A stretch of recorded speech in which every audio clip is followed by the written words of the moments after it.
Michelle, it's good to see you again. Talk us through a little bit about your approach to a galley. Yeah, I mean, the galley is essential on a boat, obviously, because when you're sailing, especially on long passages, when you're at sea for 2 or 3 weeks at a time, you need to eat well. You can't live on sodas and potato chips. I mean, you need to cook real meals when you can. It's not always safe to cook in a galley. It's always depending on the conditions. The galley is part of the heart of the boat. You need to feed yourself and your crew well. But there's lots of great tips because you don't want to be wasteful. There's only so much room.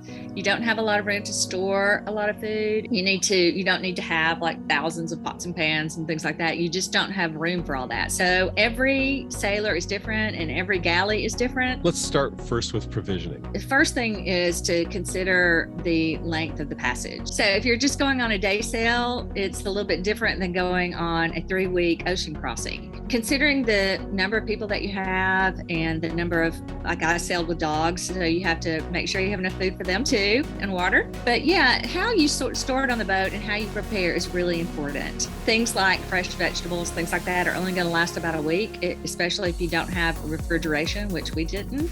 But you can do things like store those kinds of things in the bilge where it's a little bit cooler than it is maybe in the galley or on deck.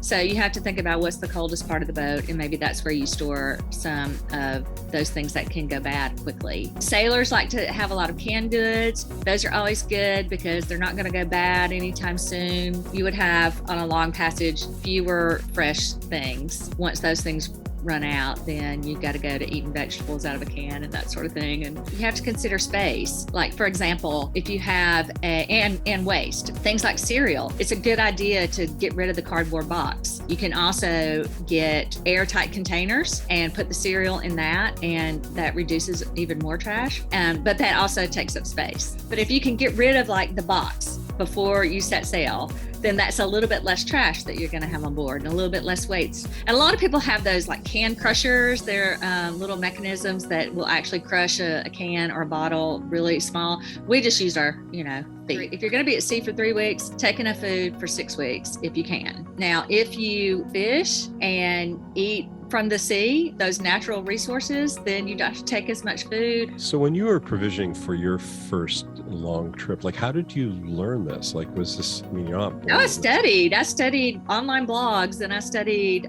what other sailors did. I read books. Lynn and Larry Party have some great ones. The Boat Galley is a great resource with lots of tips and tricks for stocking and provisioning. I have a couple of blogs as well on my website. Sailors love to share their ideas and share their tips with other sailors. So we're all pretty generous. I like what you said about everybody's boat is different and their journey is different. So you're That's right. absolutely right. If you're going for a weekend or a day versus 3 weeks, and the type of weather you're in, obviously bouncing around in heavy seas, you're not about to start cooking stew and things like that. There's some things that are dangerous to cook when you are heeling at 20 degrees or 30 degrees. You really, sometimes you can't cook. Yeah. And sometimes it's a good idea to cook ahead of time and just store that food. Some things like the pasta, and you could cook pasta ahead of time, add some vegetables or other things to it, add sauces to it or whatever. So there are different things you can do so that you can still eat well while you're sailing on these heavy offshore passages when it's almost impossible to cook. Let's talk about some of the equipment in the galley. There's some things that are really simple things. Like, I love these Lunatech dishcloths. These are washcloths that do not hold bacteria, and they never smell. They never sour. There's never a smell, and you just reuse them over and over again. I think it's also important to use, green-friendly cleaners. Look at the ingredients, make sure it's safe for the environment. You don't want to use heavy, harsh chemicals when you're cleaning the galley. I also like to use these reusable paper towels. We had these bleach-free, washable, reusable paper towels. And this is a much better eco-friendly choice than paper towels that you throw away. So you just wash them, reuse them again and again and again and again. Cast iron cookware is a really good idea. First of all, cast iron will last multiple lifetimes, and it's naturally non-stick, and it doesn't have the hazardous chemicals that are sometimes found in Teflon that can be used on a stovetop, that can be used in the oven, that can be used on a grill. And so you don't have to have as many pots and pans on board. But also stainless steel is good. It's a good eco-friendly choice because it's 100% recyclable. And did you know that over 50% of new stainless steel is actually recycled scrap.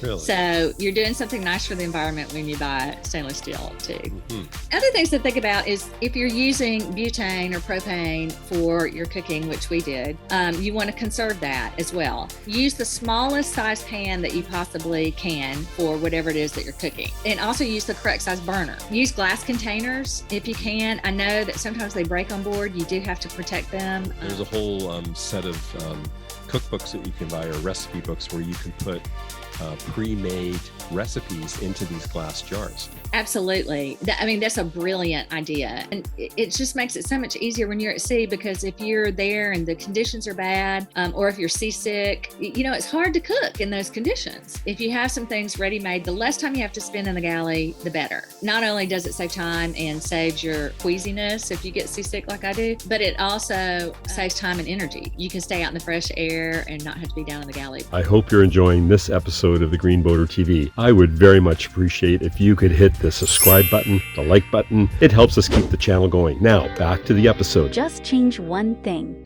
Just little things you can do, like using cloth napkins, for example, instead of paper napkins. Yes, you have a little bit more laundry to do, a little bit more washing to do, but when you're on a boat, you have plenty of time. Sometimes you look forward to doing laundry because it just gives you something to do. Yeah, things like using wooden utensils. Bamboo in particular is a great eco-friendly alternative to plastic, and it's also more durable. And then if you do have appliances on board, try to get energy efficient brands and try to use your wind power or your solar power to power them. One of my other favorite products was the GoSun solar oven. And it's just a solar oven. You put your meat and your vegetables in the little tray and you close it and you put it out on the deck and the sun cooks the food. But you also can bake bread in these. You can bake a loaf of bread. I don't think most people like washing. So even I'll have to admit, I've actually taken the food right from the stovetop on the cast iron, putting it on the table and eating out of the cast iron. Oh, we did that. What's the point? We did that every day. That's exactly how we ate. You don't get a plate dirty if you don't have to. And then you just have one pan to wash, which takes less water, less everything, less effort. That's a great idea. Well, and especially on a boat and a sailboat, and you said you only had 2 humans on board. The dogs weren't really able to do much in terms of helping. No, they weren't very helpful. But it's also about freeing up your time to do the other things, because you want to be safe, you want to enjoy the experience, you want to get above deck. I want to cook nutritiously, I want to cook fast, and I want to cook healthy. That's it. That's right. We sailed across the equator twice. When you're sitting there in the Doldrums and there's no wind and it's 104 degrees and you're directly under the sun in the equator, it's hot down there. It is hot in that galley. If you're in the galley, even if you're just down there boiling water, it gets so hot you can't hardly breathe. And that's the other thing. If you're boiling water in your kettle for tea or coffee or whatever, only put the amount of water that you need at that time. Just little things like that really make a difference on a boat. It's interesting. You sort of think when people come aboard your boat, if you start limiting them with some of these restrictive kind of guidelines, that they'll be upset, but they actually take it on as a challenge. It's almost like there's a little bit of adventure, it's part of the pioneer in experience. each of us, right? And we want to say, hey, we can live minimally and we can eat well and we can be healthy and happy and enjoy life. We don't have to be as complicated as we are on land. You get these habits developed when you're on a boat, then they continue on land. Anything you learned from how you did things differently at the beginning as opposed to the end? Yeah, just some of them we mentioned already, but in the beginning, I would make a little bit too much food. When I cook at home, I like to have leftovers. On a boat, there's nowhere to store it and you end up wasting it. Any final tips just on how to be more aware of what you're doing in the galley? But my biggest tip is to just be aware. Think about it. Think about what you're wasting. Think about what you're consuming. Just remember you may not have unlimited resources when you're out at sea. And as you said earlier, you learned by finding out what other people are doing. And as you said, sailors, boaters are really eager to share their experiences. Absolutely. So there's lots of resources out there. Where can people find more about you? I have a website, navigatecontent.com, and I have all kinds of resources on my blog. I write a sailing blog. I write a blog about sailing with dogs.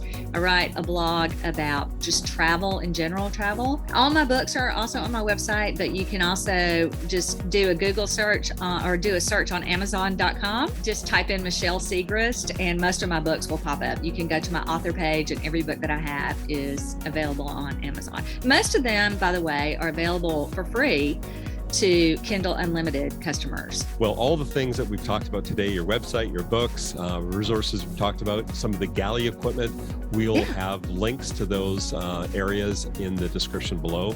And I would also challenge our viewers today. What would you do? What of all the actions that we were talking about today, what's the one thing you do? Michelle, what would you do today if there was one thing? Just pick up that plastic and that trash that you see in the ocean. Doesn't cost you a thing. It doesn't cost anything and it will make you feel so good. It would be wonderful to hear from viewers. If there's something that has really grabbed you today, just put a comment below and let us know what is the one thing that you're doing to help our environment. Michelle, thank you so much for your knowledge and story shared. And I look forward to our next series because we're going to talk about trash. And, Great. Yeah. It's an important topic. Absolutely. Michelle, thank you very much today. And we look forward to our very next series. Thank you very much. My pleasure. Thank you for watching this episode of the Green Boater TV. We are looking for 1 million boaters that are willing to change one thing and how they do their boating to help stop ocean pollution. Perhaps this video contained it. Subscribe to this channel for other ideas about how you can create the ocean you love.